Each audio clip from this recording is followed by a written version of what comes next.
Bonsoir, bienvenue dans Point Culte. Aujourd'hui, on va prendre de la hauteur avec l'artiste niçois Jean-Marie Fondacaro qui expose ses œuvres un peu partout à Antibes, sur les remparts et au port Vauban.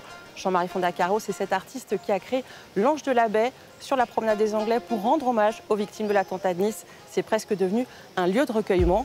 Nous tentons de comprendre ce qu'il veut exprimer en 3 dimensions, en petit ou en grand format. Comment, au fil des années, après 30 ans de carrière, il est devenu de plus en plus culte. Jean-Marie Fondacaro, bonjour. Bonjour. Là, on est devant cette immense sculpture Equinox. Qu'est-ce qu'elle représente pour vous? On a à l'avant un homme qui traîne une sorte de chariot, on va dire. Voilà, j'ai fait toute une série sur les chariots. Et c'est un petit peu comme, comme un homme qui emporte derrière lui tous ses... je ne veux pas dire ses bagages, mais oui, ses bagages, sa vie, voilà, exactement. L'impression qu'on a, c'est d'une extrême légèreté, alors que les matériaux, eux, sont très lourds. Dès l'instant où je veux que mon personnage puisse tendre les bras vers les étoiles, eh bien, je vais tirer les bras sans contrainte anatomique. Et là, c'est la même idée par rapport aux matériaux. Mais il ne faut pas qu'elle tombe, votre sculpture. Il ne faut pas qu'elle tombe, oui, mais ça, il y a toute une part technique qui fait que... On ne voit pas au premier coup d'œil la complexité, parce que justement, je ne veux pas qu'on voit la complexité. Justement, là, on est dans le port. Est-ce que cette sculpture, dans un musée, dans un port, dans un parc, on va la regarder différemment, selon vous? L'occupation de l'espace, c'est, on va dire, je pourrais presque dire 50%. Il y a l'œuvre et les autres 50%, c'est le site. C'est le site et le lieu. La même pièce, la même œuvre va réagir complètement différemment selon le lieu et pourra prendre sa dimension ou pas, ou dire ce qu'elle doit dire ou pas. La disposition, l'emplacement, c'est très important pour la sculpture. On va découvrir une 60aine d'œuvres de Jean-Marie Fondacaro, toujours à la salle d'exposition des Arcades, avec un style très différent, vous allez voir.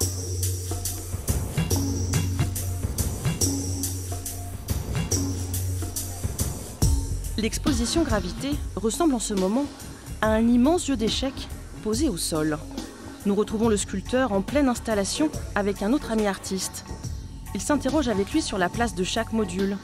Comment exposer ces 40 groupes de figurines qui constituent un peuple en mouvement, une série de personnages en suspens à la recherche d'un point d'équilibre. De ce point-là, de ce point d'attache du pied, comme le danseur, qui est le point de la marche, quoi, qui est le point du mouvement et du changement de direction, voilà, qui est autant fort que fragile. C'est à l'image de la vie, quoi, voilà.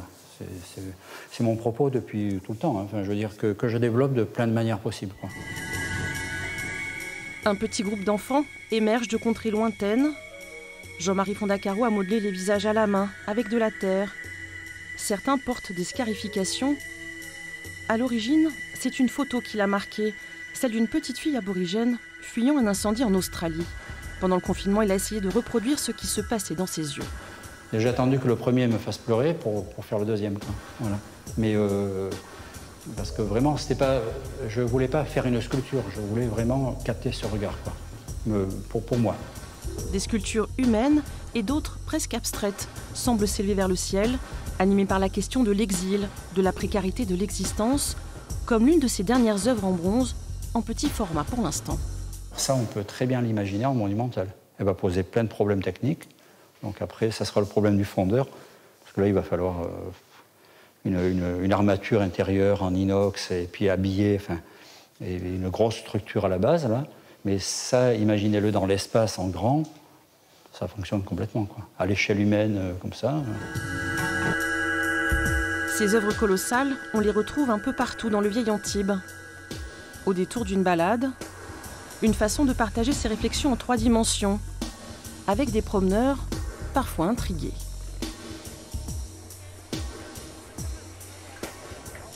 Donc là, on est devant cette sculpture, l'Envol, qui fait écho à une autre sculpture, l'Ange de la Baie, installée en hommage aux victimes de l'attentat de Nice. C'est ce que vous avez voulu faire ici, que ça résonne finalement avec cette autre sculpture? Oui, exactement. J'ai trouvé intéressant de les faire se regarder, c'est-à-dire que l'Envol est tourné directement vers face à face avec l'Ange de la Baie qui se trouve sur la promenade des Anglais, sur la baie des Anges. Vous partez d'un dessin, d'un croquis, d'une idée? Comment ça se passe dans votre tête? Alors c'est un petit peu les deux. C'est-à-dire il m'arrive de partir d'un croquis et d'une idée, mais j'essaie autant que possible de fonctionner à l'instinct. C'est-à-dire que là, précisément pour cette pièce-là, j'ai voulu vraiment intégrer cette sensation du moment où on est en flexion et on veut s'ouvrir pour prendre un envol. Pour vous, la place du sculpteur, elle doit être dans cet espace public, que ce soit un espace de recueillement, que ce soit un espace festif? C'est au regard et à l'écho du visiteur, du passant, que la pièce prend, qu'une sculpture doit prendre vie. C'est la difficulté, hein, c'est-à-dire que de quelle manière elle va occuper l'espace. Est-ce qu'elle va prendre tout l'espace? Est-ce qu'elle va entrer dans le mouvement et le geste de l'espace? Est-ce qu'elle va répondre aux questions des passants? Enfin, c'est tout un jeu qui est très intéressant. Et il est d'usage dans cette émission de terminer avec une citation, ce sera celle d'Auguste Rodin, le sculpteur, qui nous dit « Quand un bon sculpteur modèle des corps humains, il ne représente pas seulement la musculature, mais la vie qui les réchauffe. » Et Point Culte, c'est fini pour l'été, mais on reprend en septembre. Belle soirée, bon été. If I held my breath on you, I would have died 1,000 times.